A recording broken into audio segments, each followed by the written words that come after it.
Hey there, welcome to Broaderos. Tonight, we've got hours of chilling horror stories combined with soothing rain sounds to help you relax and sleep. Before you drift off, leave a comment below and let us know where you're listening from and what time it is. And don't forget to hit that like button and subscribe right away. If you end up not enjoying it, you can always take it back later. Get cozy and let the fear take over.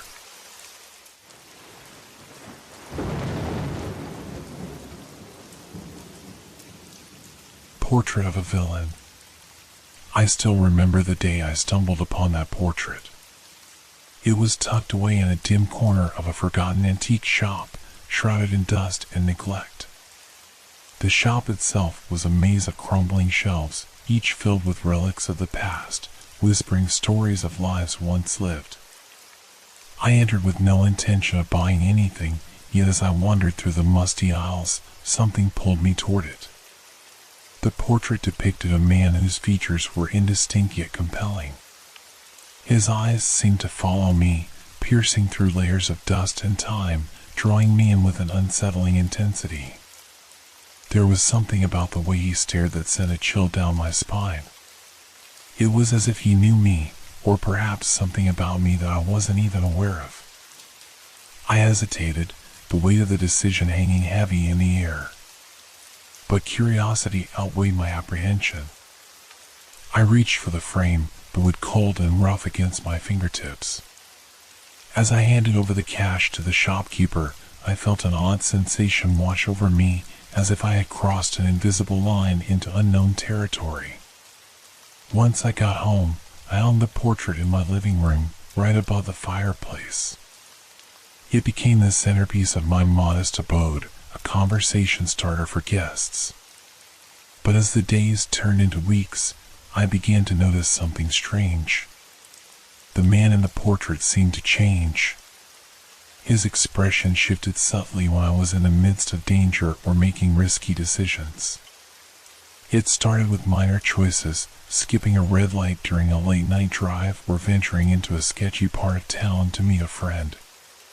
Each time, I glanced at the portrait and caught the man's expression changing. Sometimes, his lips curled into a sinister smile, while other times, his eyes narrowed in what felt like judgment. I shrugged it off as a trick of the light or my imagination running wild. Surely, I thought, it was just a portrait. But then came a night that would haunt me forever. A storm raged outside, winds howling like a pack of wolves. I sat alone, flicking through old photographs, each capturing moments of joy and laughter. The darkness outside felt overwhelming, pressing against the walls of my home, and the flickering light from the candle I had lit cast eerie shadows that danced across the room. In the midst of the tempest, I heard a loud crash from the window. Heart racing, I rushed to the living room, where the portrait hung. My breath hitched as I saw him again, the man in the portrait. His face was twisted in an expression of malevolence that I had never seen before. Fear gripped me like a vice, and I stumbled back, knocking over a chair in my panic. I closed my eyes, convinced it was a figment of my imagination, a product of my racing thoughts. But when I opened them, he was still there, his eyes now filled with something darker, a predatory hunger that made my skin crawl. It was as if he thrived on my fear, drawing power from my every moment of weakness. The storm outside intensified, echoing the turmoil brewing inside me. I felt trapped in a game I didn't understand, and the rules were slowly becoming clearer. This wasn't just a painting. It was a window into something sinister, and I had unknowingly invited it into my life. I needed answers, and quickly.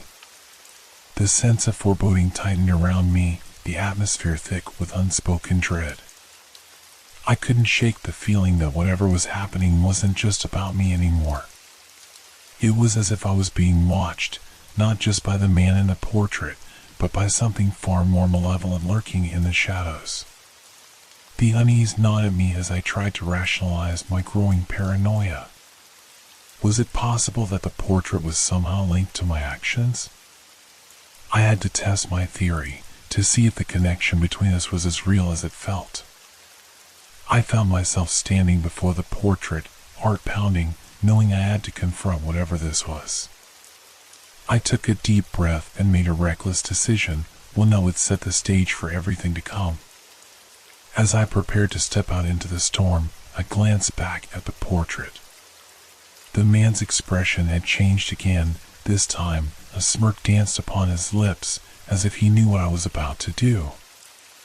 I stepped out into the storm, the cold rain pelting my skin and soaking through my clothes almost immediately. The wind howled around me, a wild symphony of nature's fury that matched the chaos in my mind. I moved through the darkness, my heart racing with a blend of exhilaration and dread. My breath came in quick bursts, visible in the cold air as I raced toward the edge of the city, the streets slick and treacherous beneath my feet. I felt alive in a way I hadn't in years. The danger thrummed through my veins, urging me on as I navigated through the rain-soaked streets. My thoughts danced between thrill and fear, each pulse of adrenaline pushing me deeper into the night. As I rounded a corner, I spotted a group of friends gathered under a flickering street lamp, laughter and shouts breaking through the oppressive atmosphere. "Hey! Over here," one of them called, waving me over. I hesitated, feeling the weight of the portrait's gaze on my back, but curiosity pulled me forward. As I approached, I noticed the glint of something sharp in one friend's hand, a knife, casually tossed between his fingers. "We're going to break into that old warehouse," he said, eyes sparkling with mischief. "What in?" My heart raced as I considered the implications. Breaking and entering wasn't my style, but the thrill of doing something reckless sent a shiver of excitement down my spine. I glanced back toward home, half expecting to see the portrait watching, waiting for my decision. The thought sent a chill through me, but the allure of danger was intoxicating. "I'm in," I said, surprising even myself with the eagerness in my voice. We made our way to the warehouse, a derelict structure that loomed in the darkness, its windows boarded up like empty eyes. The rain poured down, soaking us through as we approached. The building exuded an eerie presence, almost as if it were alive, watching us with anticipation. "Let's go," my friend urged, and with a collective shove, we pushed open the door, the creaking sound echoing through the empty space. Inside, the air was thick with dust and memories, a relic of a forgotten era. Moonlight seeped through the cracks, illuminating the debris scattered across the floor. As we ventured deeper, my pulse quickened with each step. The thrill of the unknown sent a jolt of electricity through my body. My friends laughed and joked, but I couldn't shake the feeling that we were not alone. The shadows seemed to dance around us, whispering secrets I couldn't decipher. "Check this out," one of them called, pointing to a rusted metal cabinet in the corner. Curiosity piqued, we gathered around, peering inside. It was empty except for a few old tools and a tattered newspaper clipping that fluttered in the breeze. I reached in to pull it out, but the moment my fingers brushed against the brittle paper, a wave of unease washed over me. I glanced at my friends, who were engrossed in their banter, but I couldn't shake the feeling that I was being watched. My gaze flicked toward the far corner of the warehouse, where the shadows seemed to thicken. A flicker of movement caught my eye, and I squinted into the darkness, heart racing. "Did you see that?" I whispered, my voice barely audible above the storm outside. "What?" one of my friends asked, looking up from the cabinet. "Something moved over there," I said, pointing. But when they turned to look, nothing was there, only the oppressive darkness, heavy with an unseen presence. "Come on, you're just imagining things," my friend said, laughing it off. But I couldn't shake the feeling that the shadows were alive, whispering warnings I couldn't understand. Suddenly, A loud crash reverberated through the warehouse, sending us all into a panic. We stumbled back, hearts pounding, and I caught a glimpse of something dark slipping into the shadows. My breath hitched as a sense of dread washed over me. It felt like a warning, a clear indication that we had crossed a line we couldn't return from. "Let's get out of here," I urged, but my voice was drowned out by the echoes of our fear. The group hesitated, glancing around as the shadows deepened. Just as we turned to leave, the door slammed shut with a deafening bang, trapping us inside. The sound reverberated through the empty space, amplifying the fear that gripped us all. "Someone's playing a joke," my friend said, but his voice wavered, and I could see the unease etched on his face. Panic surged as we rushed toward the door, but it wouldn't budge. It felt as if an unseen force held it shut, trapping us within the darkened walls of the warehouse. The laughter that had once echoed now turned to frantic whispers, and I could feel the presence growing stronger, feeding off our fear. In that moment, I remembered the portrait and the way the man's expression shifted when I engaged in reckless behavior. I could almost hear his laughter echoing in my mind, mocking my fear, reveling in the chaos surrounding us. "Stay together," I shouted, but the group was already splintering, moving toward the windows in a desperate attempt to escape. My heart raced as I felt the shadows closing in around us, wrapping their tendrils around our fear, pulling us deeper into the abyss. I stood frozen, torn between the urge to flee and the instinct to confront whatever was lurking in the darkness. The weight of the portrait's gaze felt heavier than ever, as if it were beckoning me to embrace the danger that had become my reality. "Help! Let us out!" my friend screamed, pounding against the door. The shadows danced, flickering with malevolence, and I knew I had to make a choice. I could feel the storm raging outside, the chaos matching the turmoil within. It was time to confront the truth. I turned back to my friends, my voice steady despite the fear clawing at my insides. "We need to find a way out. We have to stick together. It's feeding off our fear." The shadows seemed to ripple in response to my words, a palpable tension filling the air as my friends exchanged nervous glances. I took a deep breath, trying to center myself amidst the growing chaos. "We have to find a way to break a window or something," I suggested, my voice steady despite the rising panic in my chest. "If we can get outside, we can regroup." "Are you insane? This place is falling apart," one of my friends shouted, his voice tinged with fear. "What if we hurt ourselves?" "Better than being trapped in here," I replied, feeling the urgency of the moment pressing down on me. The shadows flickered around us, as if taunting our hesitation.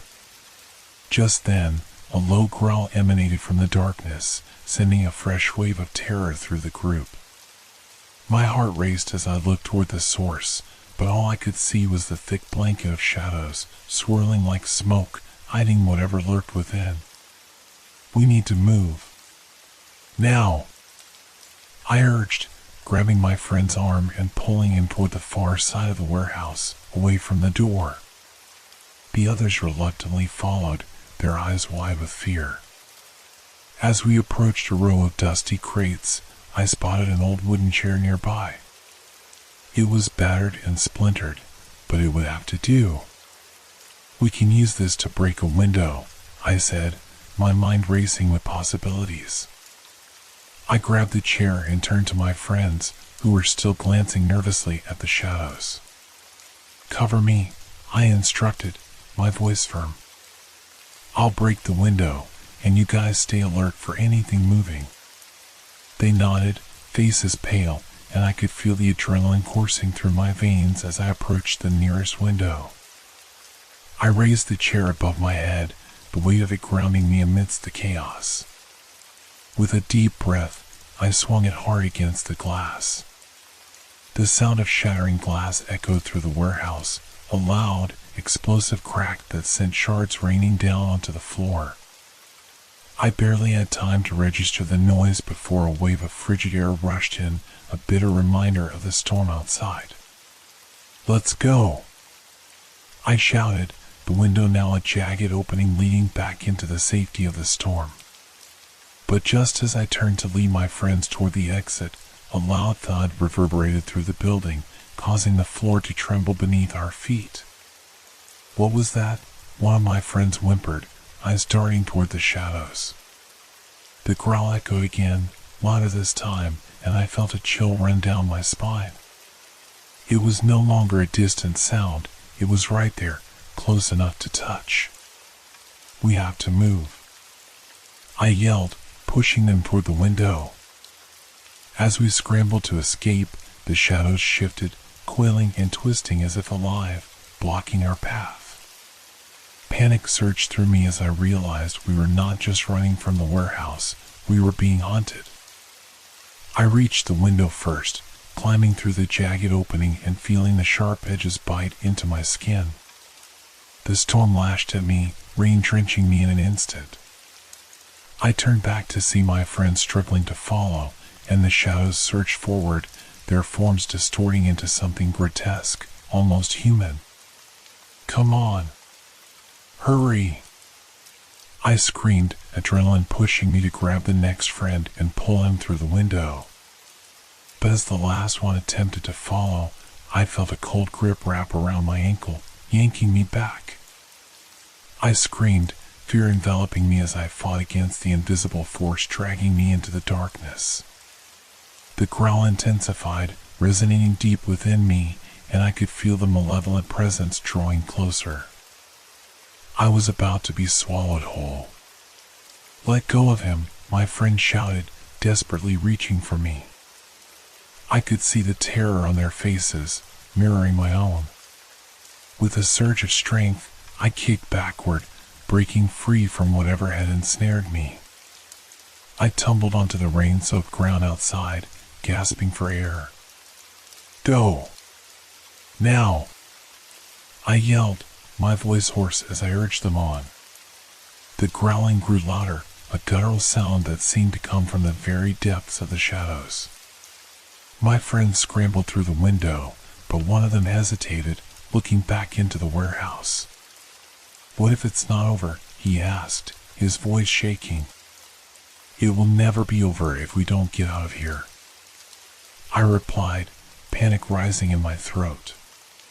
Just then, a flash of lightning illuminated the warehouse, casting a brief, blinding light that revealed a figure standing in the shadows, a silhouette of the man from the portrait, his expression twisted into a menacing grin. The sight sent a jolt of terror through me, and I pulled my friend with all my strength. "We have to go." With a final push, he leaped through the window, and we turned to run, the storm pounding around us as we dashed into the night. The rain lashed against our faces, blurring our vision, but we didn't stop.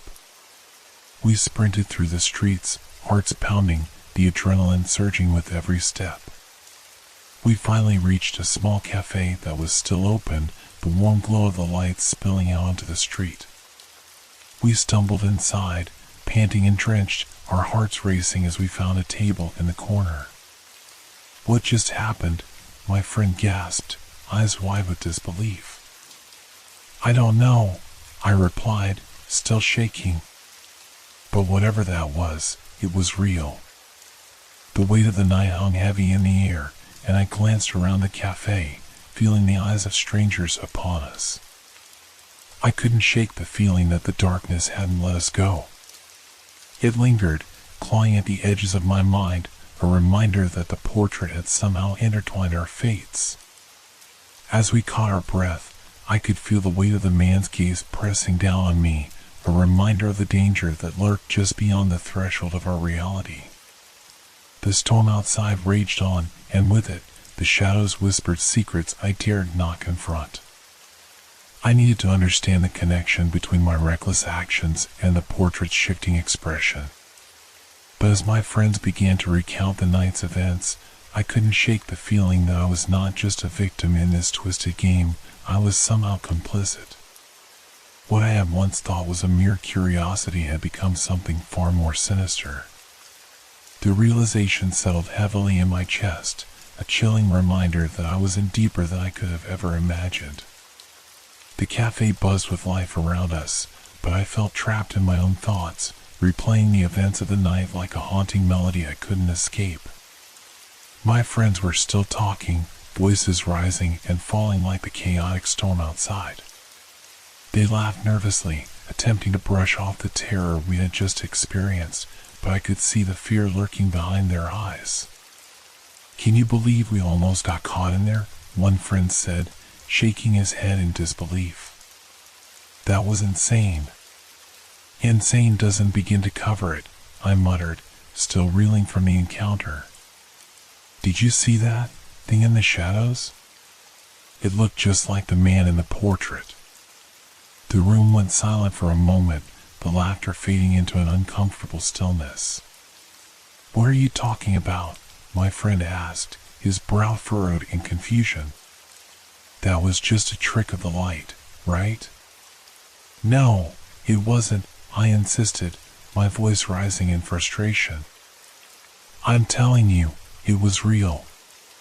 We have to figure out what this means. I bought that portrait, and now I think it's linked to whatever happened tonight." My friends exchanged glances, their expressions shifting from disbelief to concern. "Maybe you should get rid of it," one of them suggested, leaning closer as if the shadows might hear our conversation. "It seems like it's causing you trouble." I nodded, but the thought of parting with the portrait filled me with a strange reluctance. I couldn't explain it, but there was something about it that captivated me, drawing me in despite the danger it posed. "I can't just get rid of it without understanding what's happening," I replied, determination hardening my voice. "Fine, but just be careful," my friend said, eyeing me warily. We'd had enough excitement for one night.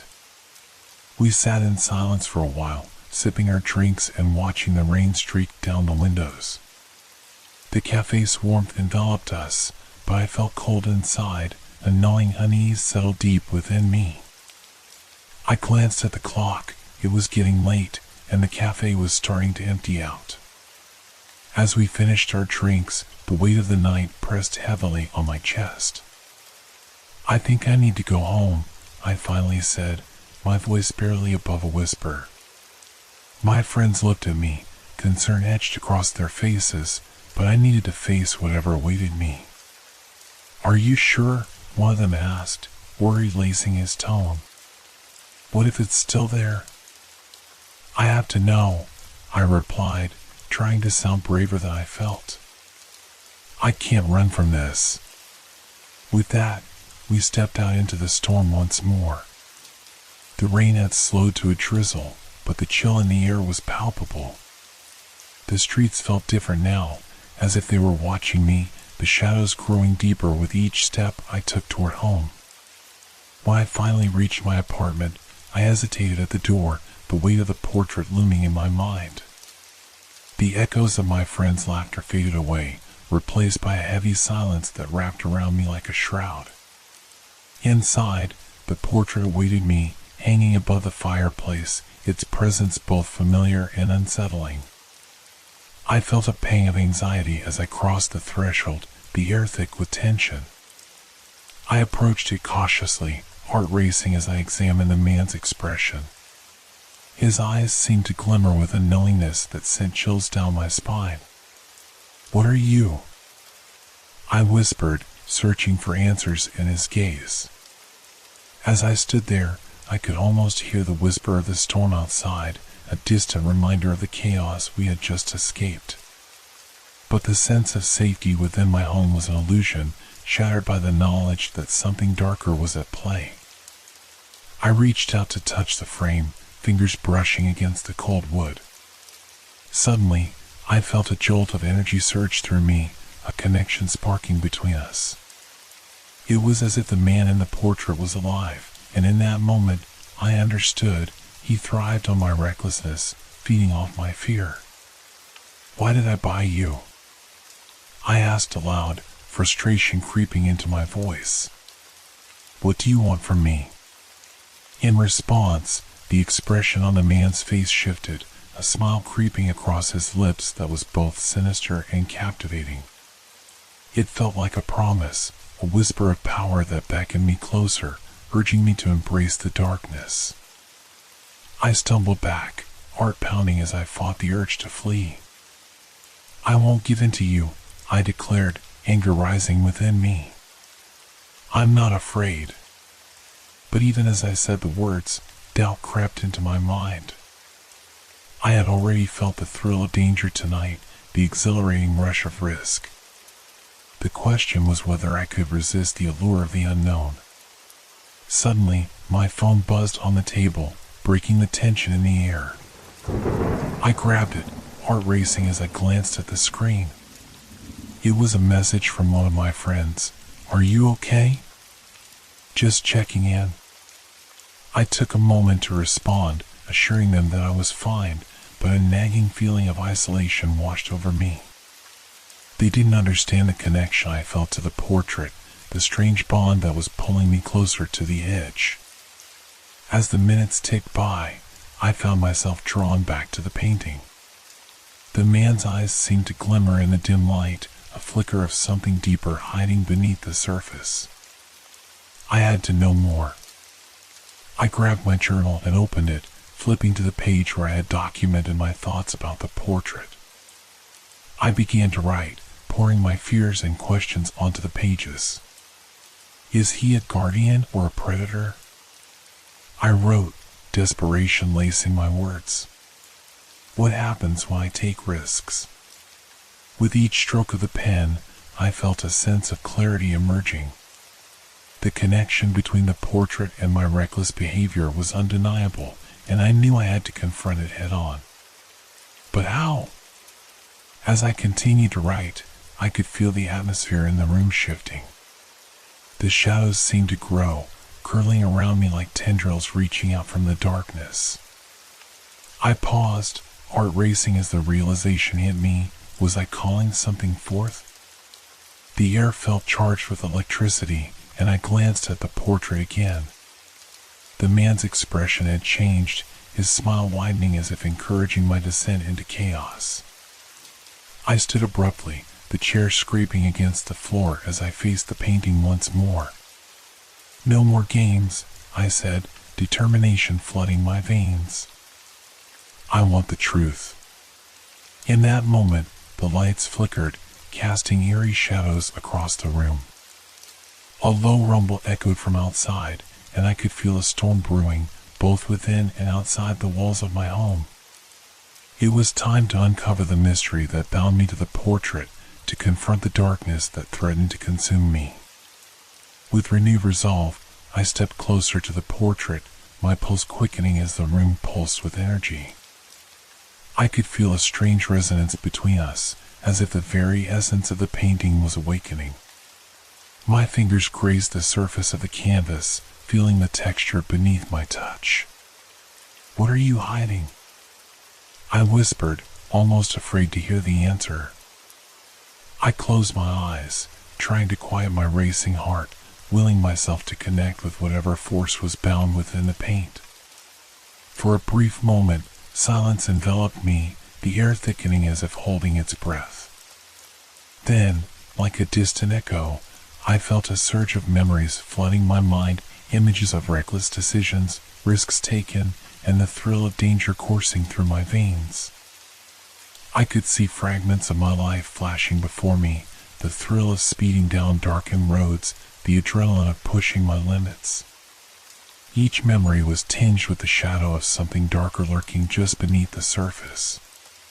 Suddenly, the connection snapped, and I stumbled back, gasping for air. The shadows in the room seemed to flicker, retreating momentarily before swelling in size. Panic surged through me as I glanced back at the portrait, the man's expression now one of intense focus, his eyes gleaming with an otherworldly light. I had awakened something that had lain dormant, waiting for a willing participant. My breath quickened, and I felt an overwhelming urge to run, but a part of me was captivated by the very thing I feared. Is this what you want? I challenged the painting, anger mixing with fear. To draw me into your darkness?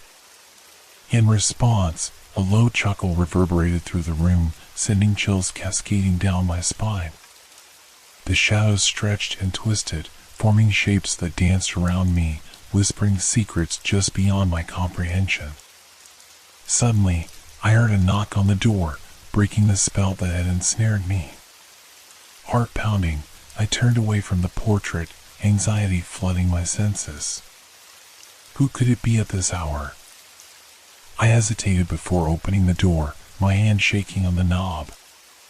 As I swung it open, the familiar face of my friend greeted me, drenched from the rain but looking determined. I was worried about you, he said, stepping inside without waiting for an invitation. You disappeared after the cafe, and I thought you might need company. Relief washed over me as I stepped aside, letting him in. Thanks for coming, I said, forcing a smile despite the lingering dread that clung to me. I was just about to. Do something stupid, he interjected, eyeing the portrait with a mix of curiosity and concern. I can feel the tension in here. What's going on? I hesitated, unsure of how to explain the connection I felt to the painting without sounding completely insane. Instead, I gestured toward the sofa. Let's sit down. I need to talk about what happened tonight. As we settled into the couch, I recounted the events of the evening, omitting only the deeper, darker feelings that had bubbled up during my encounter with the portrait. I described the warehouse, the shadows, and the presence I felt closing on us. My friend listened intently, nodding as I spoke, his expression growing increasingly serious. I think the portrait is linked to something, I finally admitted, my voice barely above a whisper. It seems to respond to my actions. When I take risks, the man in the painting, he changes. I feel like he's watching me. My friend's brow furrowed in concern. That's unsettling. Maybe it's time to get rid of it, then? It sounds like it's not just a painting anymore. I know, I replied, feeling the weight of his words settle heavily on my chest. But I can't shake the feeling that there's more to discover. It's like it's drawing me in, tempting me with something I can't quite grasp. He sighed, running a hand through his wet hair. Just promise me you'll be careful. This isn't a game. As we spoke, I caught sight of the portrait again, the man's eyes glinting in the dim light. A part of me wanted to understand, to unravel the mystery that bound us together. But the other part of me screamed to run away, to escape the unseen dangers that lurked in the shadows.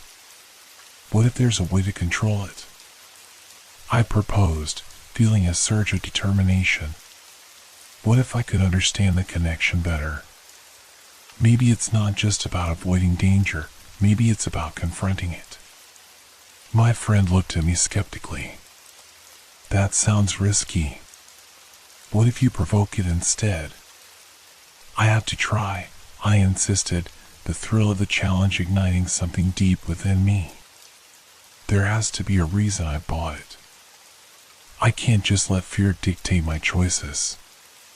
With a heavy heart, my friend finally nodded, though uncertainty still shadowed his features. Okay, but I'm not letting you do this alone. We'll figure it out together. Gratitude washed over me, and I felt a flicker of hope amidst the growing shadows. Perhaps together, we could unravel the mystery and confront the darkness that lingered just out of sight. As we settled into a discussion about the painting and the events of the night, I felt the atmosphere shift once more. The shadows in the room thickened, creeping closer, but I pushed the sensation aside, focusing on my friend's words. We should look up the history of the painting, he suggested, leaning forward. Maybe there's something in its past that can explain what's happening. Good idea, I replied, excitement mingling with apprehension. I'll do some research tonight. The rain continued to patter against the window, a rhythmic reminder of the storm that still raged outside. As we brainstormed ideas, I felt a strange pull toward the portrait again, a sense that it was waiting, watching. Eventually, my friend left, leaving me alone once more in the dim light of my apartment. I took a deep breath, the weight of my decision settling heavily on my shoulders. I knew I had to confront whatever power lay within the painting. As I pulled out my laptop, I began searching for information about the artist, the origins of the painting, and any dark legends associated with it. Hours passed, the glow of the screen illuminating the room, but the more I delved, the more unsettling the stories became. I discovered that the artist had a reputation for creating works that seemed to blur the line between reality and illusion, pieces said to have a life of their own.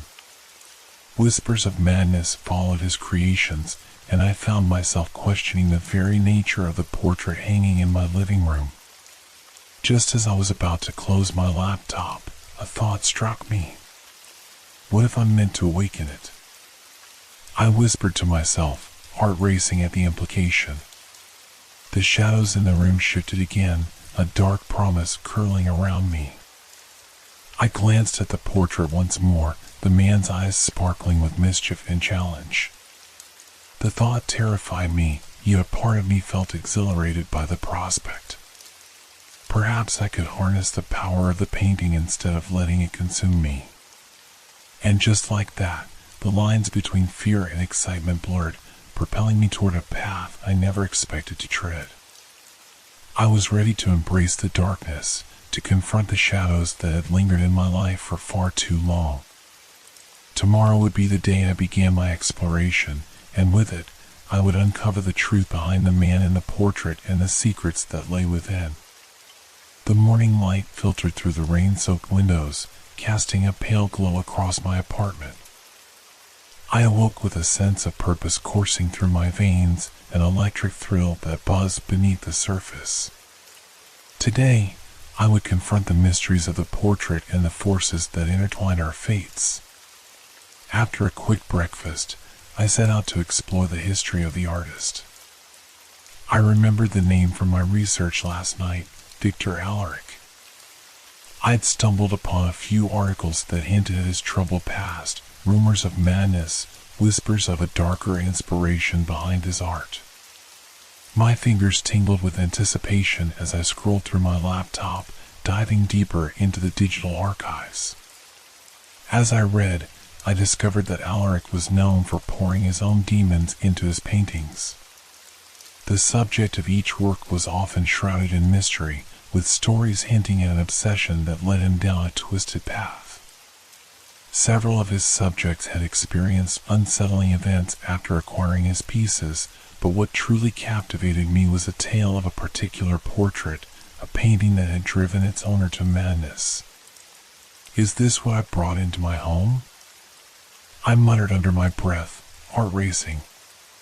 The parallels between my experience and the chilling stories I read were striking, but I felt an insatiable curiosity that pulled me closer to the truth.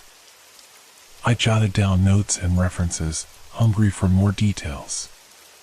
Just then, my phone buzzed with a message from my friend, checking in to see how I was doing. I quickly replied, thanking him for his concern and sharing my findings about the artist. Let's meet later to discuss, I typed. I think I'm onto something. By midday, I felt a mixture of excitement and anxiety coursing through me. I needed to see the portrait again, to feel the connection pulse beneath my fingertips.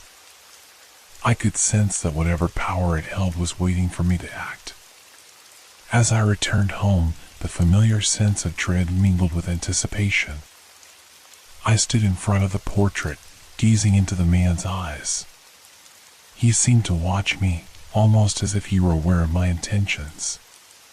My pulse quickened, and I reached out, placing my hand against the cool surface of the frame. "What do you want from me?" I whispered, feeling the energy between us surge. The shadows in the room flickered, responding to my plea, and I was reminded of the stories I had read.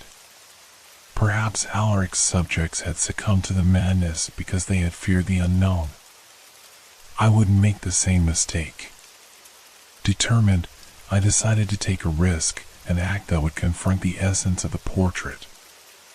I would host a small gathering, inviting a few friends over to help me explore the painting's secrets. I knew it would draw energy from our shared experiences, and I felt it was the perfect way to gauge its influence. I quickly texted a few close friends, inviting them for an impromptu gathering later that evening.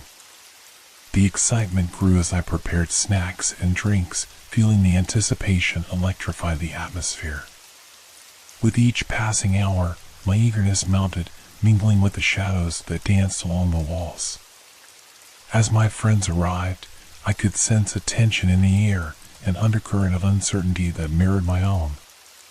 They greeted me with cheerful banter, but I could see the cautious glances they exchanged, their unease palpable as they caught sight of the portrait. "Are you sure about this?" one friend asked, eyeing the painting. "I mean, it looks intense." I laughed, trying to ease their fears. "It's just a painting. We're here to explore and have fun, right?" As we settled down, I shared the stories I had uncovered about the artist and the eerie history of the portrait. My friends listened intently, some shifting nervously in their seats, while others leaned closer, captivated by the mystery. "What if we try to see if it reacts to us?" I suggested, excitement bubbling within me. "Let's do something reckless, just for fun. It might help us understand its power." "Reckless how?" one of them asked, raising an eyebrow. "Maybe we could play a game," I proposed, heart racing at the idea. "Something that pushes our limits a little." After a few moments of hesitation, they agreed. We decided on a game of truth or dare, with the understanding that the dare should involve some element of risk, however small. As the game began, laughter filled the room, and the atmosphere lightened. The dares ranged from silly tasks to slightly daring challenges, but I could sense an underlying tension building with each turn. With each dare completed, I felt a connection to the portrait growing stronger, as if it were absorbing our energy and excitement. When it came to my turn, I felt a surge of adrenaline course through me. "I dare myself to confront the portrait directly," I declared, a thrill coursing through me. "I want to know if it responds." My friends exchanged wary glances, but I could see their curiosity piqued. I stood up, feeling the weight of their gazes on me as I approached the painting. The shadows flickered, a response that sent chills down my spine. "Show me your truth," I commanded, voice steady despite the rapid beating of my heart. "Reveal what lies beneath." The air in the room shifted, and I felt a crackle of energy as I stared into the man's eyes.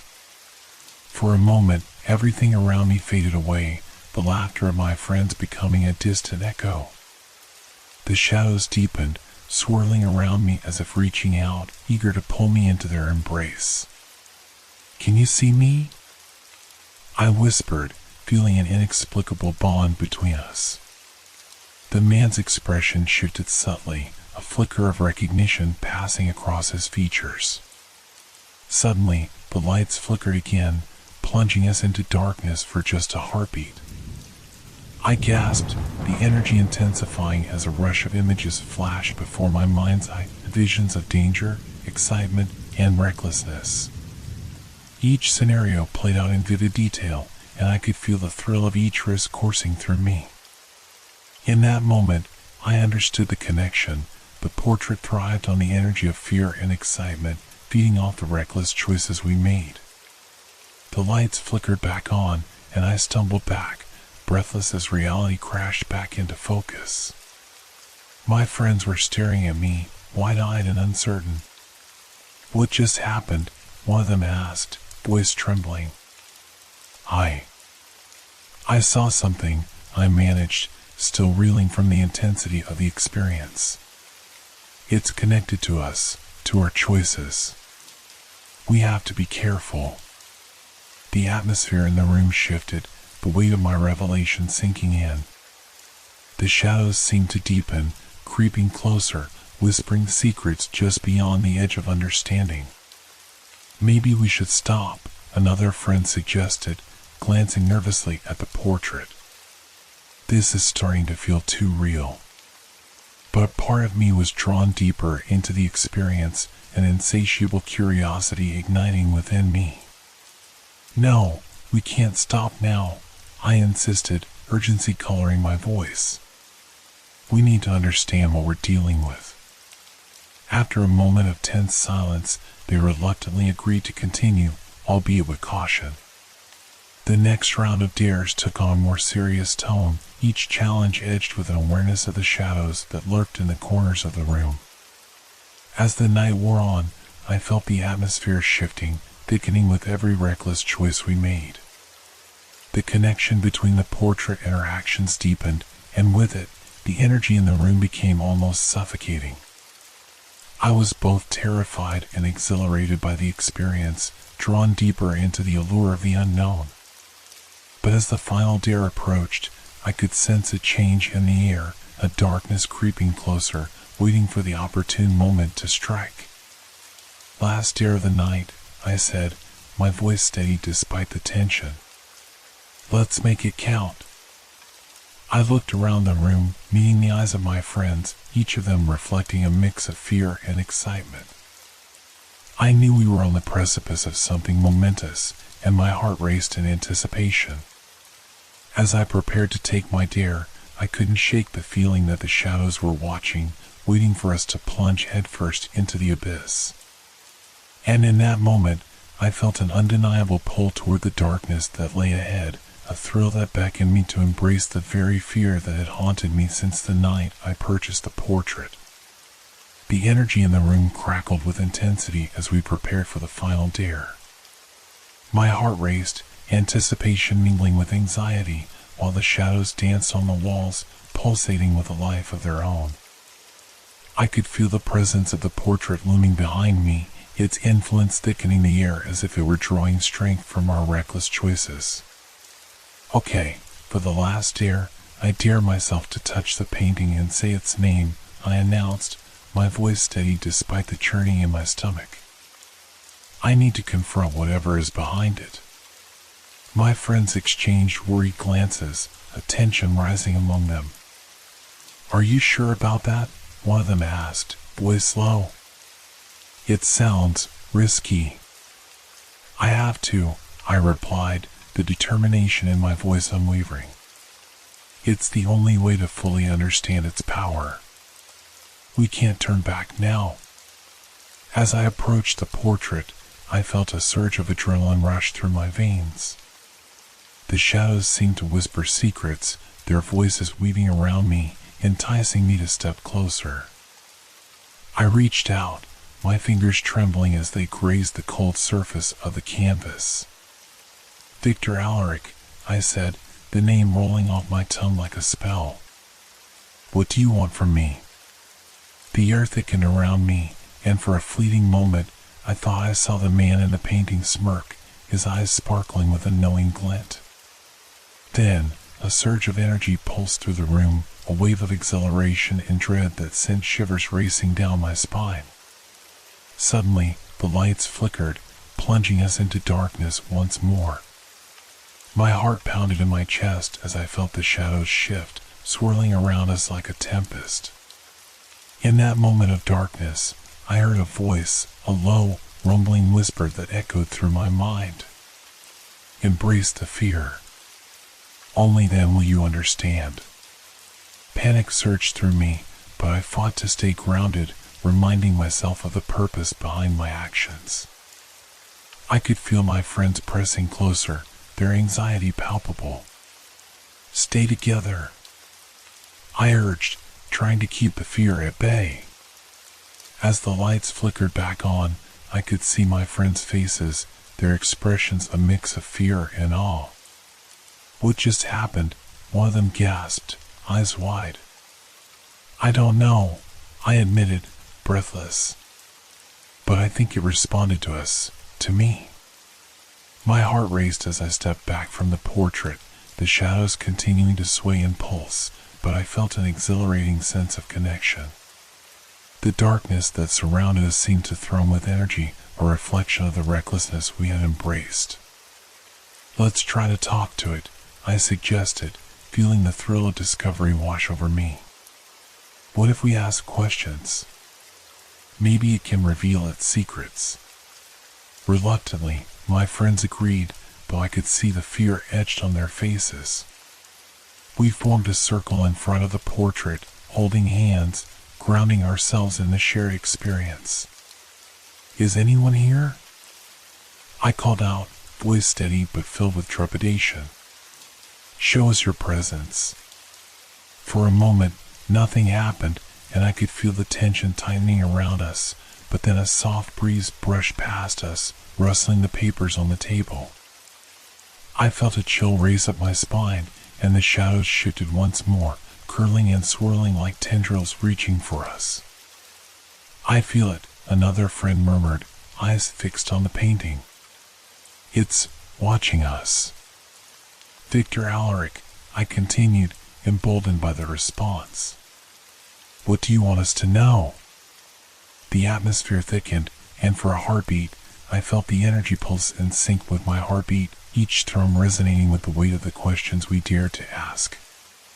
"Take the risk," the voice echoed through the shadows, a low whisper that enveloped us.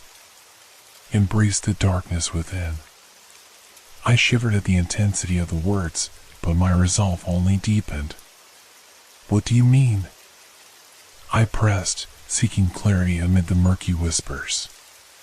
"Fear is a choice," the voice responded, and as it did, the shadows twisted, forming shapes that seemed to dance in tandem with the energy around us. "Dare to embrace it, and the truth shall reveal itself." In that moment, I understood the painting was not merely an object, it was a conduit, a bridge between our world and the unseen forces that dwelled within the shadows. The thrill of the unknown beckoned to me, a call I could no longer resist. "Let's go deeper," I urged, adrenaline surging through my veins. "We need to push the boundaries, to confront whatever darkness is hidden." My friends hesitated, their faces a mixture of fear and intrigue. But the allure of the portrait was palpable, and one by one they nodded, their determination igniting alongside mine. As we prepared to delve deeper, I felt a sense of purpose, a thrill that coursed through me. We would confront the darkness together, and I would not let fear dictate our choices any longer. The air crackled with energy as we focused our intentions, drawing on the bond we had forged through our shared experiences.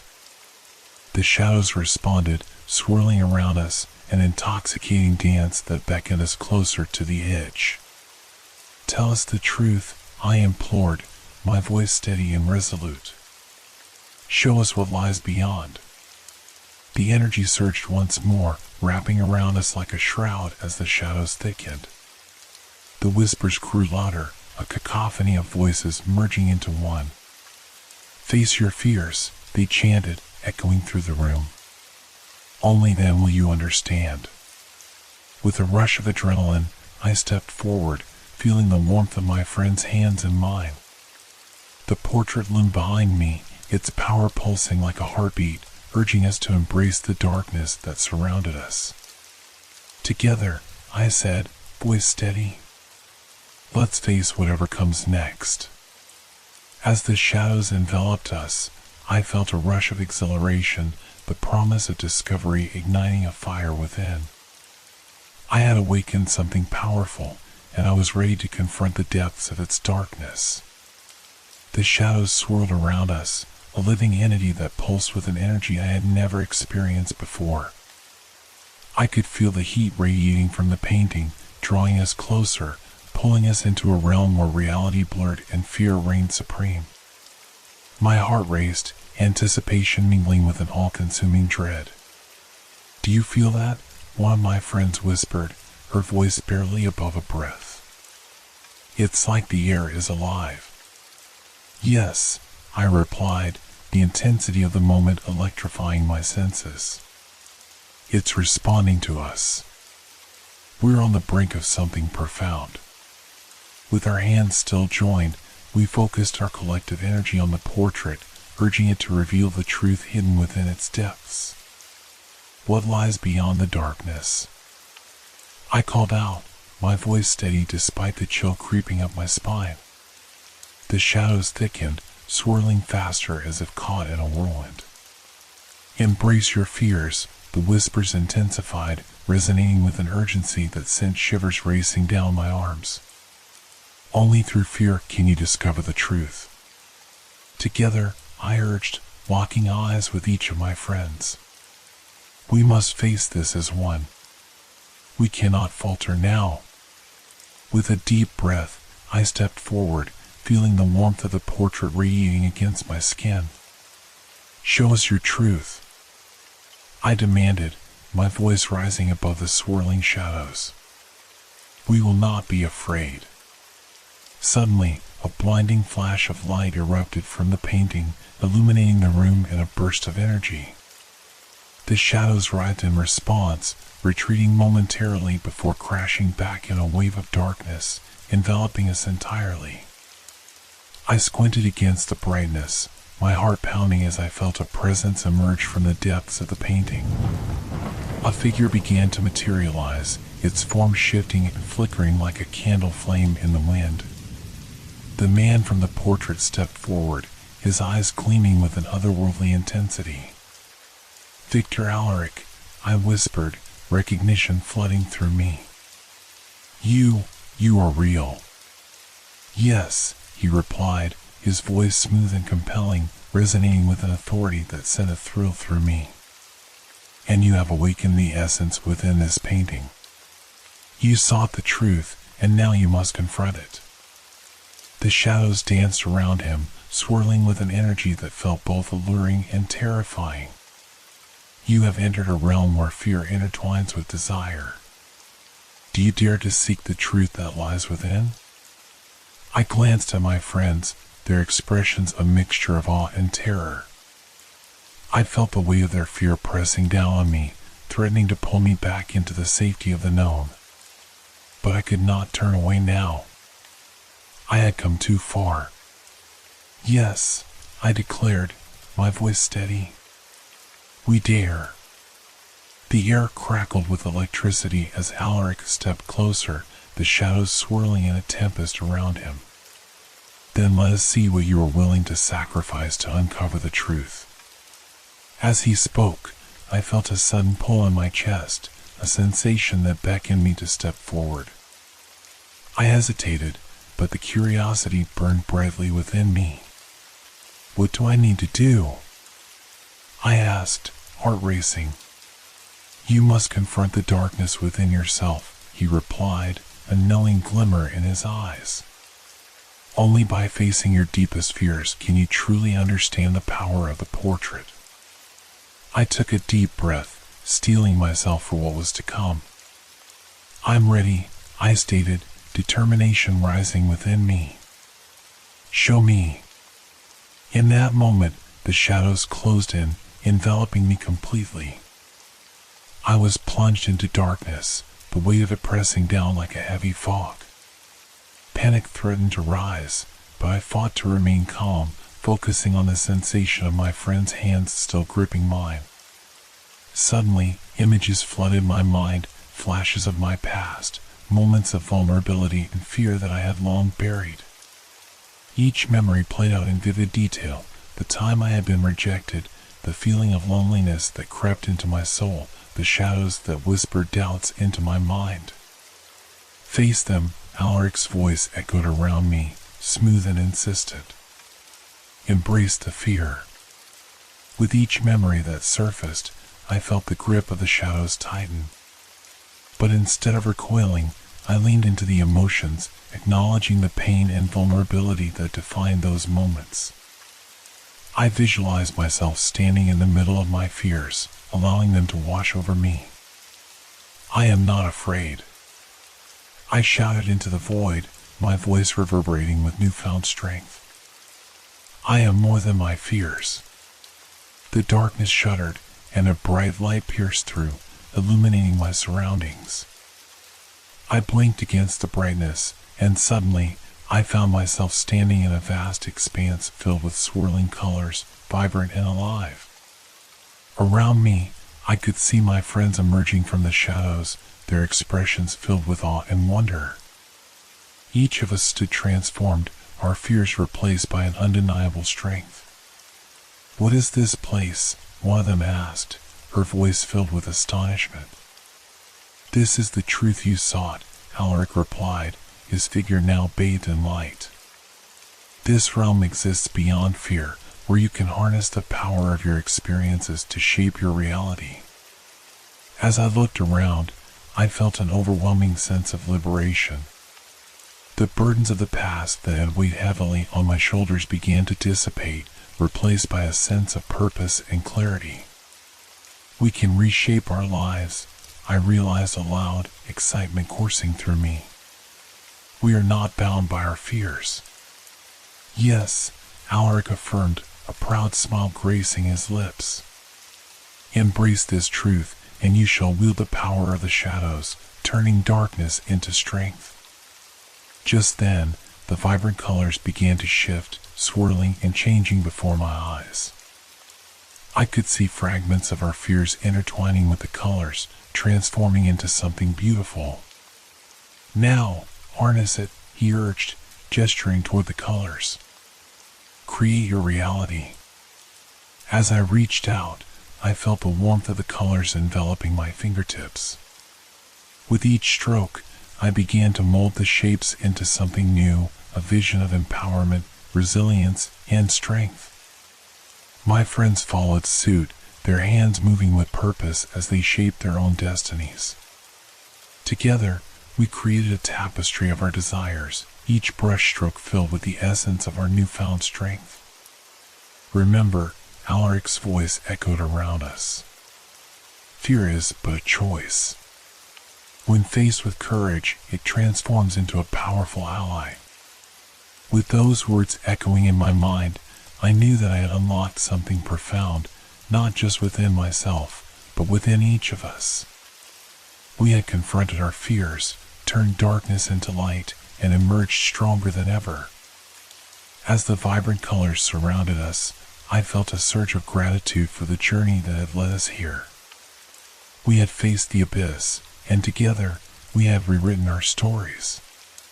But even as the realization washed over me, a flicker of darkness lingered at the edges of my mind, a reminder of the power that still resided within the shadows.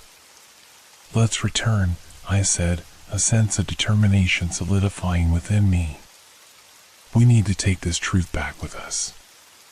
With one last look at the vibrant tapestry we had created, I turned toward the shadows, knowing that I was ready to embrace whatever awaited us in the real world. Together, we stepped forward, the darkness swirling around us as we made our way back. With each step, I felt a renewed sense of purpose, the shadows whispering promises of strength and resilience. And as we crossed the threshold back into the light, I knew that we had transformed forever, empowered by the choices we had made and the fears we had faced.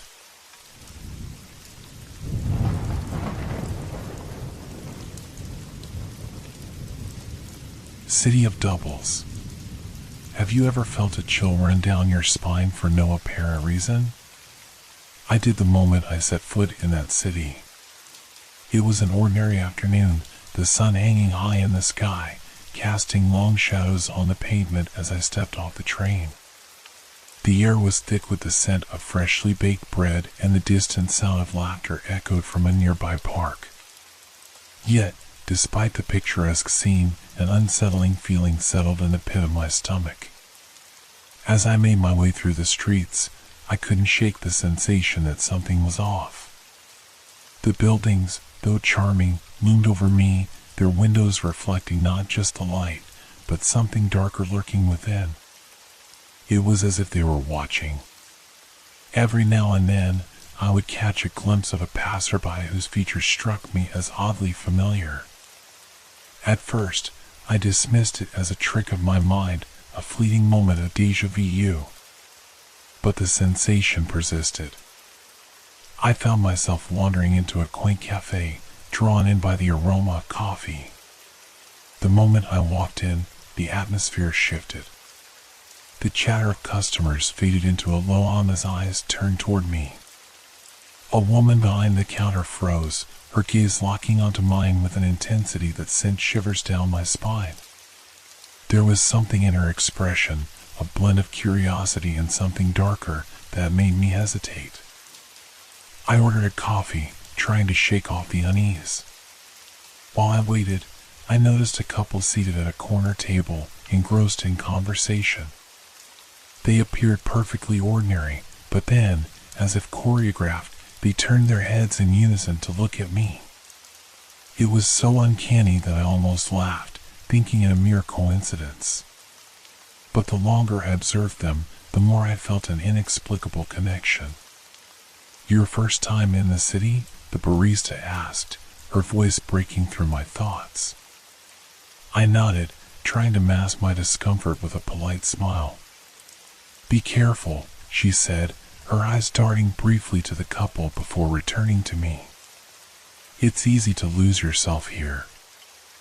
I chuckled nervously, brushing off her words as mere eccentricity. But her warning lingered, gnawing at the edges of my consciousness as I took my coffee and stepped back onto the bustling street.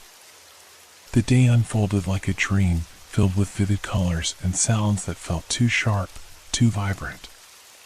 But there was a fog in the corners of my mind, whispering doubts and fears. I wandered deeper into the city, each turn revealing more of its peculiar charm, a street performer juggling knives, children playing hopscotch, a man painting vivid murals on the walls. Yet, with each new sight, that familiar sense of unease tightened around me like a vice. Then I saw him. A man who looked exactly like me. I froze in place, my heart racing as I stared at this doppelganger who strolled casually past me, blissfully unaware of my existence. The world around me blurred for a moment, the noise fading into silence as I struggled to comprehend the impossibility of what I had just witnessed. I was no stranger to the uncanny, but this was different. It felt like I had stumbled into a waking nightmare. Who was he? What did he want?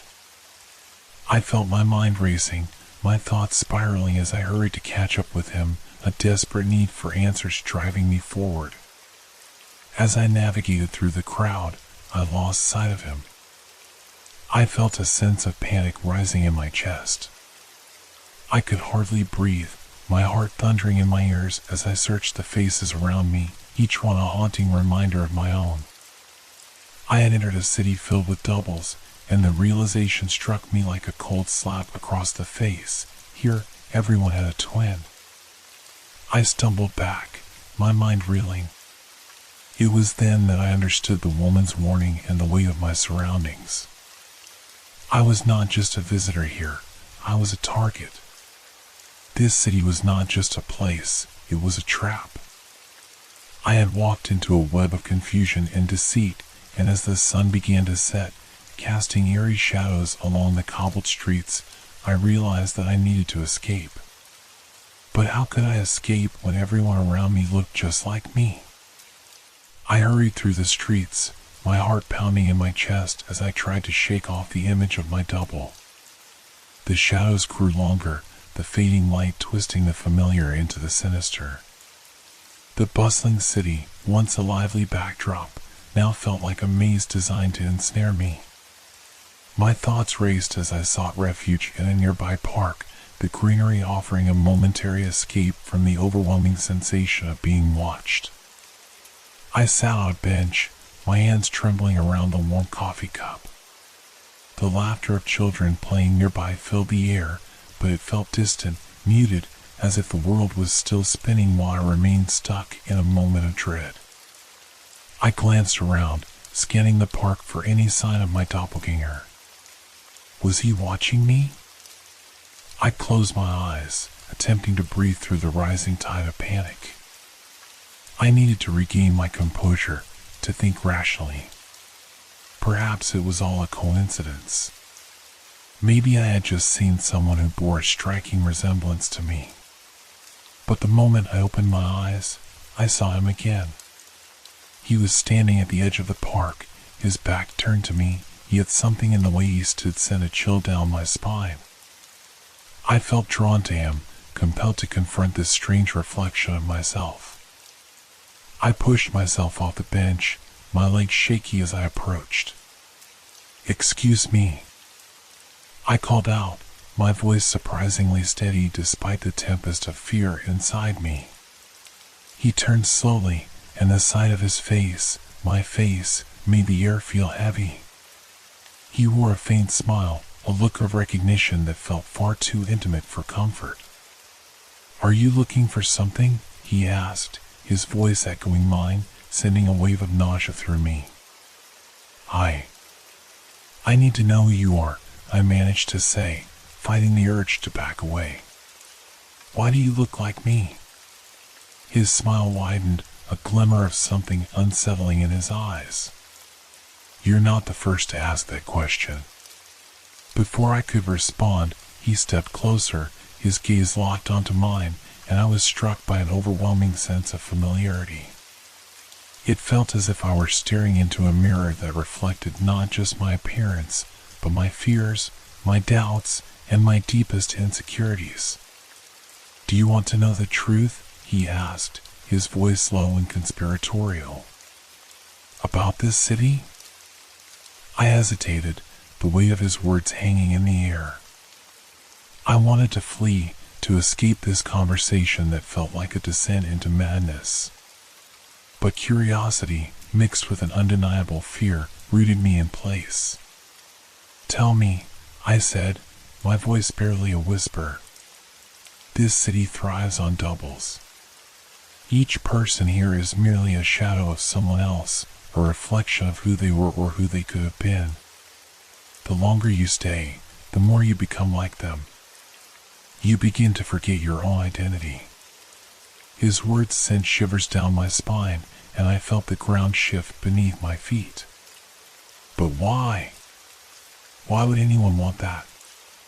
He shrugged, the movement casual yet haunting. "Perhaps it's easier to be someone else, to escape your reality. Or maybe it's just the nature of this place, a trap that lures you in and steals your essence." A cold dread settled in my stomach. Was this truly happening? I glanced around, half expecting to see the townsfolk watching, waiting for the right moment to pounce. "Is there a way out?" I asked, desperation creeping into my voice. He took a step closer, his eyes narrowing. "There are always choices. But every choice comes with a price. You must decide what you're willing to give up."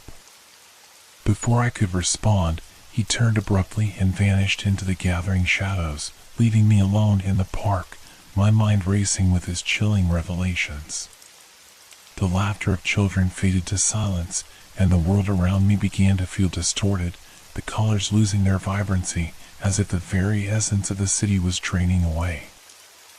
I stumbled back to the bench, trying to make sense of what I had just heard.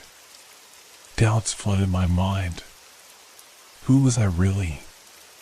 Was I more than just a reflection of someone else? I felt like I was unraveling, my identity fraying at the edges. As darkness descended, I knew I needed to find answers. I couldn't afford to lose myself to this place, to become just another shadow in a city of doubles. I stood up, resolved to confront whatever lay ahead, to seek out the truth and escape the clutches of this uncanny city. With each step I took, I felt the weight of my decision heavy upon me. I was not just fighting for my life, I was fighting for my very soul. The streets felt different in the dark, transformed by the absence of sunlight. The once vibrant colors had morphed into shades of gray, and the shadows seemed to stretch longer, twisting around me like fingers reaching out from the depths. I walked with purpose, determined to uncover the truth hidden within the city's heart. My mind raced with questions. What did my doppelganger mean by choices? What was the price I would have to pay? I needed to find someone who could help me navigate this nightmare. I recalled the cafe, a place filled with familiar faces that unnerved me. Perhaps the barista could offer more insight. As I retraced my steps, the atmosphere thickened, a palpable tension that clung to the air. The couple I had seen earlier was gone, replaced by figures that flitted in and out of view, their faces obscured by the darkness. Every footstep echoed in the silence, amplifying my sense of vulnerability. Upon reaching the cafe, I hesitated at the entrance.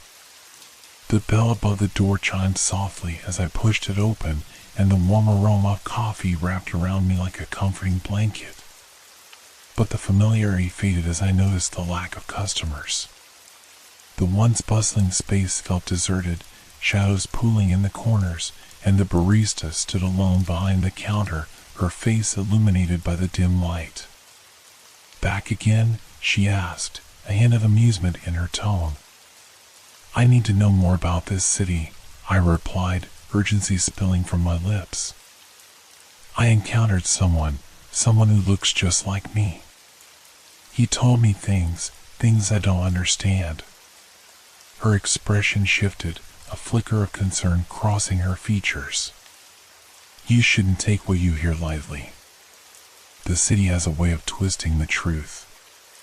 Why is everyone here a double? What does it mean?" She leaned closer, lowering her voice as if sharing a secret.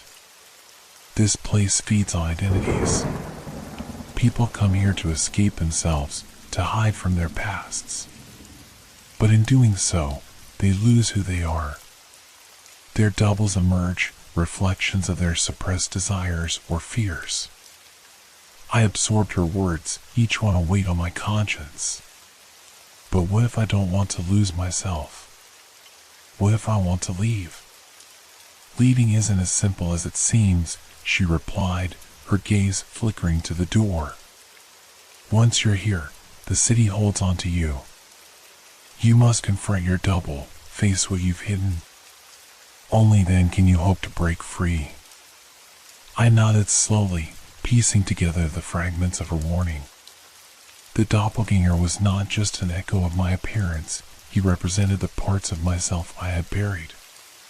The realization settled heavily on my shoulders. "Where can I find him?" I asked, determination coursing through me. "Follow the shadows," she instructed, her voice barely above a whisper. "He'll reveal himself when the time is right. But beware, he won't just be a reflection. He'll challenge you, forcing you to confront your darkest fears. Do you know how I can defeat him?" She paused, her expression grave. "Defeat isn't always about winning. Sometimes it's about acceptance. Embrace what you fear, and you may find a way out." With her cryptic words echoing in my mind, I left the cafe and stepped back into the night. The streets seemed to beckon me forward, each shadow a potential doorway to the truth I sought. I wandered aimlessly, my mind a whirlpool of thoughts. It was clear now that I had to confront my double, but the thought terrified me. What if he revealed something I didn't want to see? What if he shattered the fragile sense of self I had left? The night deepened, and the city transformed around me. I felt the weight of countless eyes on my back, the shadows growing thicker as if they were alive. Each step felt like a descent into the abyss, and I couldn't shake the feeling that I was being led deeper into a trap. Then I saw him again, standing at the edge of a narrow alleyway, half hidden in darkness. My heart raced as I approached, a mixture of fear and resolve surging within me. "You," I called out, my voice steadier than I felt. He turned slowly, the faint streetlight illuminating his face, and I saw that familiar smile, the smile that was mine, yet felt so foreign. "You've come to find me," he said, his tone dripping with an unsettling calm. "I'm not afraid of you," I lied, attempting to project confidence. "Are you sure?" he taunted, stepping into the light. "You've already begun to doubt yourself. The city knows your fears. It feeds on them. You're losing grip on your reality." I felt a tremor run through me. "What do you want from me?" "To show you the truth," he replied, a glimmer of menace in his eyes. "You can't escape yourself, no matter how far you run. You must face what you've tried to forget." As he spoke, the shadows around us began to dance, coiling and twisting like living things, drawing me closer to the edge of my own unraveling. I felt the weight of his words, the darkness threatening to swallow me whole. "I won't let you take me," I declared, feeling a flicker of defiance ignite within me. "I will confront whatever it is you represent." He laughed, a sound that echoed through the alley, reverberating off the walls and curling around me like smoke. "Then let's see how far you're willing to go. The truth can be a painful thing." With that, he turned and disappeared into the depths of the alley, leaving me standing on the brink of my own fears. I had no choice but to follow, the shadows urging me onward. The confrontation was inevitable, and as I stepped into the darkness, I knew I had to face whatever lay ahead. The alleyway stretched before me like a gaping maw, swallowing the light and exhaling the chill of uncertainty. Each step I took felt like an act of defiance against the city and my own doubts. The sound of my footsteps echoed off the damp walls, punctuating the silence that surrounded me. I had to confront my double, to face the darkness that had taken root within me. As I ventured deeper into the alley, the air thickened, filled with an oppressive silence. Shadows clung to the corners, writhing like smoke, and I could feel an invisible force tugging at my consciousness, whispering doubts that threatened to unravel my resolve. Suddenly, I saw him again, my doppelganger, standing at the far end of the alley, partially obscured by the shadows. His back was turned, and I hesitated for a moment, the sight igniting a mix of fear and curiosity within me. I took a deep breath, steeling myself for what was to come. "Why are you hiding?" I called out, trying to keep my voice steady despite the tremor in my gut. He turned slowly, his face a mask of amusement. "Hiding? I'm right here, waiting for you to come to terms with what you truly are." "What do you mean?" I demanded, my voice sharper than I intended. "I'm not you. I'm not a shadow." He stepped forward, the shadows swirling around him like an ethereal cloak. "You think you're different? You think you can escape your reflection? Look closer, and you might see the truth." With a wave of his hand, the shadows began to shift and morph, revealing fleeting images, fragments of my life I had long buried. Moments of shame, regret, and fear flashed before my eyes, the time I had failed a friend, the moments of weakness when I chose to ignore my own needs for the sake of others, and the haunting memories of dreams I had abandoned. Each image was a piercing reminder of the parts of myself I had tried to forget. "No!" I shouted, recoiling from the visions. "I don't want to see this." "But you must," he replied, his voice now echoing with a sinister undertone. "This is who you are. Your fears, your failures, they are part of you. You can't erase them." I felt the weight of despair closing in around me, each memory pulling me deeper into the abyss of self-loathing. "I refuse to accept this," I said, clenching my fists. "I won't let you define me." A sinister smile spread across his face.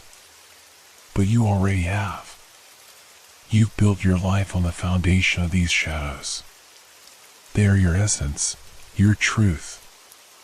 As his words sank in, a deep sense of dread washed over me. Could it be true? Had I really allowed my fears to shape me, to dictate my existence? The city around us pulsed with life, as if it thrived on my internal struggle, drawing energy from my turmoil. I'm more than this, I said, my voice trembling but resolute. I won't let you take my identity. Identity? He scoffed, stepping closer.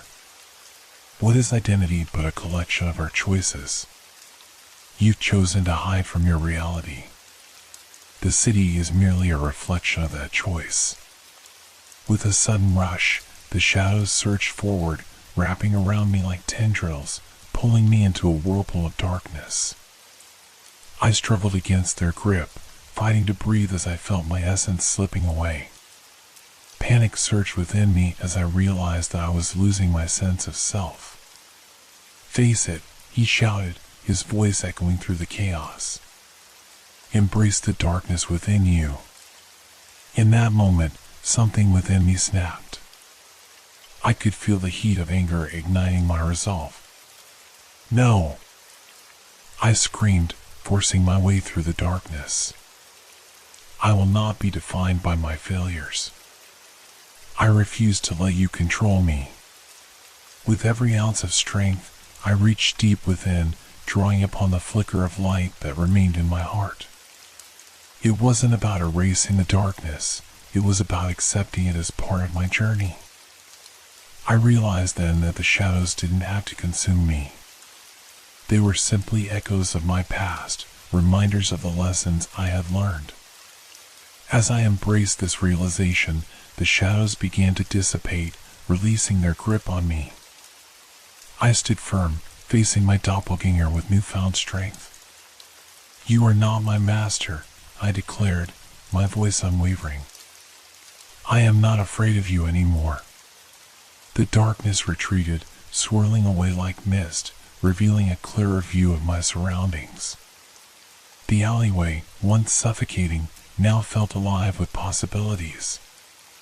My doppelganger's expression shifted from amusement to surprise as he watched the transformation unfold before him. You surprised me, he admitted, his tone tinged with respect. But can you truly accept all parts of yourself? The shadows will always linger, waiting for a moment of weakness. I'm not perfect, I replied, my voice steady. But I am whole. I will face whatever comes my way, and I will not hide. With a final, defiant stare, my doppelganger stepped back, the shadows retreating further. Very well. You passed the first test. But the city has more in store for you, and it will not let you go so easily. As he faded into the darkness, I felt a weight lift off my shoulders. I had confronted my fears and embraced my identity, but the journey was far from over. The city still loomed around me, a labyrinth of uncertainty, but now I possessed the strength to navigate it. With renewed determination, I stepped forward, ready to face whatever awaited me in this city of doubles. As I emerged from the alleyway, the city felt different. The air was charged with an electric energy, a stark contrast to the oppressive weight that had clung to me moments before. I had confronted my doppelganger, faced the shadows of my past, and yet the realization dawned on me that this was merely the beginning. The streets were darker now, illuminated only by the flickering streetlights that cast eerie shadows across the pavement. Every corner I turned felt like a step deeper into the labyrinth, each alleyway a potential gateway to new horrors. The barista's words echoed in my mind, the city holds on to you. You must confront your double, face what you've hidden. But now I felt empowered. I understood that the city fed on fear, and I was no longer willing to be its prey. I needed to uncover the heart of this nightmare, to find the source of its power and sever its hold over me. As I wandered through the desolate streets, I became acutely aware of the stares directed my way. The townsfolk moved like shadows, whispering amongst themselves as I passed. Their eyes glimmered with a mix of curiosity and caution. I felt the weight of their judgment but refused to let it sway me. I was no longer just a visitor, I was a force to be reckoned with. My journey led me to a crumbling building at the end of a narrow street, its facade cloaked in shadows.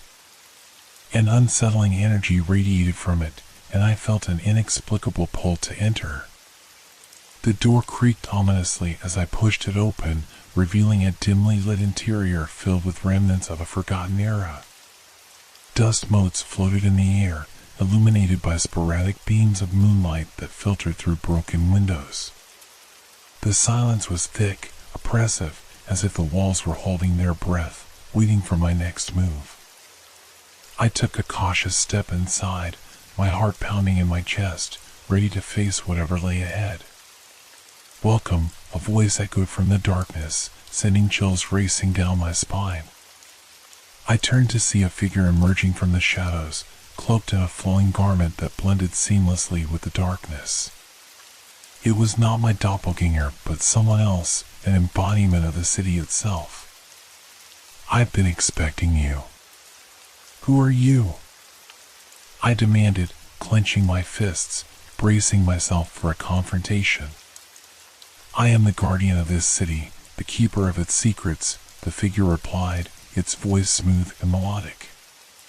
"You've ventured deeper than most, but your journey is far from over. The city has a way of testing those who dare to confront their truths." "I'm not afraid of you or your tests," I said defiantly, feeling the remnants of my earlier fear begin to dissipate.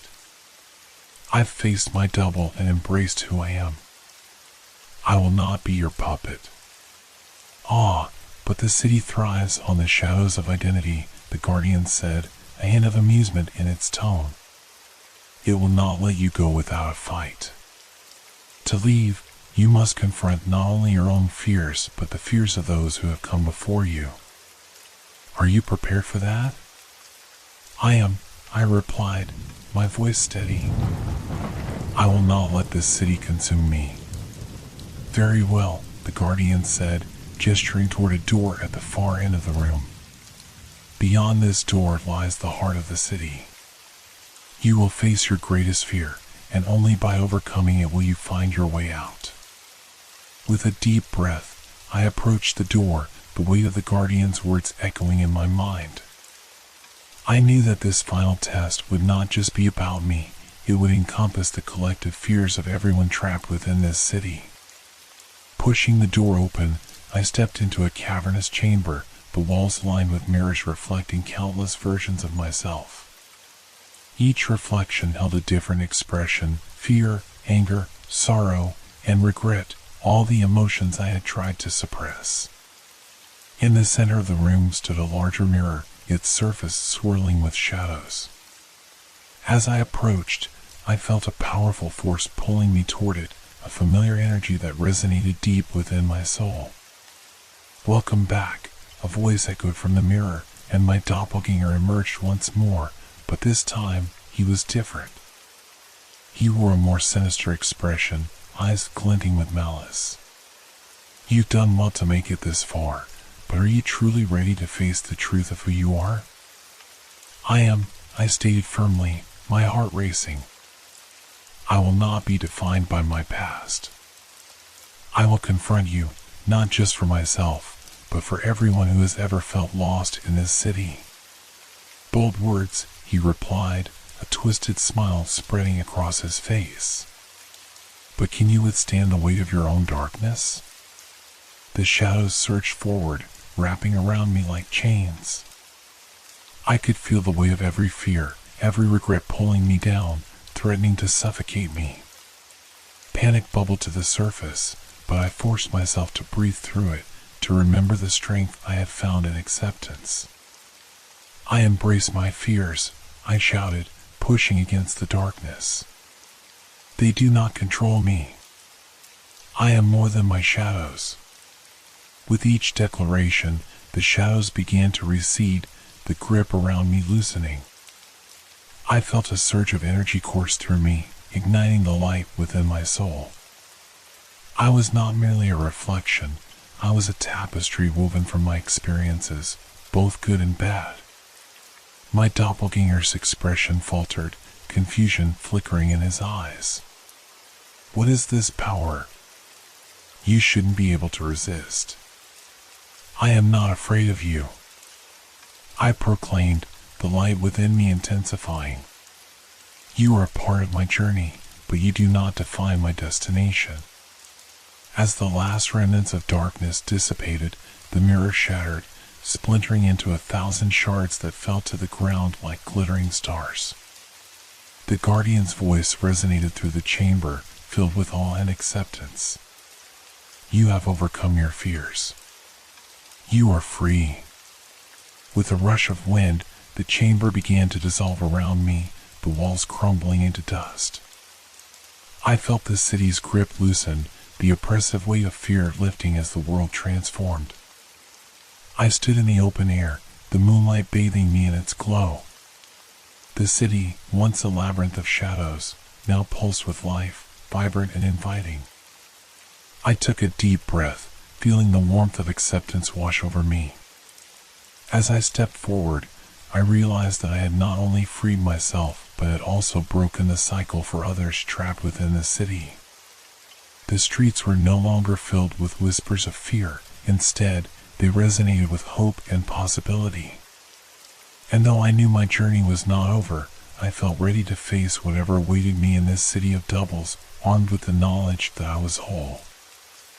I was no longer just a reflection, I was a beacon of light, ready to illuminate the path for others seeking their own truths.